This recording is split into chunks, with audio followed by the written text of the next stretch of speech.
চাকরির পেছনে ছুটে সময় নষ্ট না করে ভিন্ন পথ বেছে নিয়েছেন পাবনার কয়েকজন তরুণ।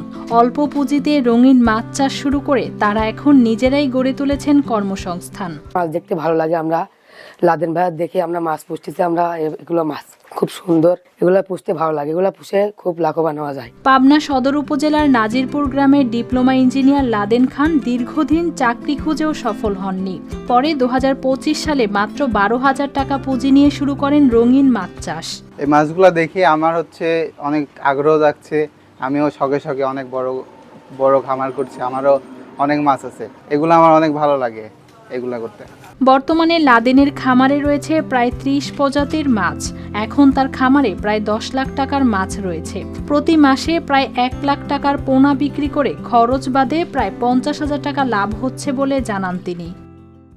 হাউস বানায়, পাটের হাউস, তারপরে আস্তে আইবিসি ট্যাঙ্ক করছি, হাপা আছে এবং তার পাশাপাশি পুকুরে মাছটা চাষ করছি ব্যাপক হারে, এবং আমাদের একটা শপও আছে। প্রতি মাসে আমার লাখখানেক টাকার মাছ বিক্রি হয় এবং এই মাছটা মূলত বেশিরভাগই আপনার অনলাইনে যায়।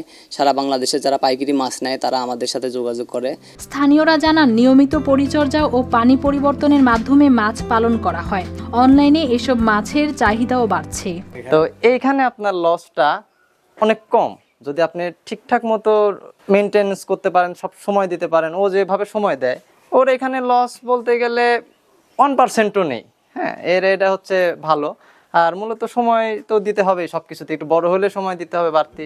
মৎস্য কর্মকর্তারা বলেন, প্রশিক্ষণ ও কারিগরি সহায়তার মাধ্যমে তৈরি করা হচ্ছে শিক্ষিত বেকার তরুণদের বিকল্প আয়ের সুযোগ। একটা শেড এটা তৈরি করে আইবিসি ট্যাঙ্কে, এখান থেকে আরও লাভ হয়। ওটা আবার পুকুরে হাঁপাতে করে, হাঁপা থেকে আবার পুকুরে আর কি ট্রান্সফার করে।